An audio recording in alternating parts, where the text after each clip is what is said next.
Mr. Chair, may I proceed to Miss Ronalyn? Ma'am, taga Mindanao ka?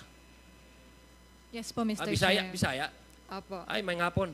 May hapon po. Asa ka sa Mindanao? Zamboanga del Sur po. Silingan ta. Silingan ta. Marawi ko. Anyway, sorry, that was Mr. Chair, Miss Rosalyn,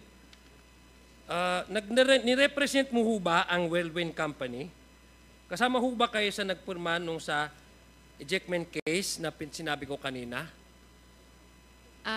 Mr. Chair, yung pagiging corporate secretary ko po is No, papers lang. Yung mayroon ho ako dito, pumirma po kayo doon sa ejectment case na ang petitioner ang Whirlwind Company. Tama po ba? Kasama po ba kayo doon sa mga witnesses na pumirma? Hindi ko po maalala, Mr. Chair, pero si Ms. Cassandra Ong po yung mga nagpapapirma sa akin ng mga dokumento.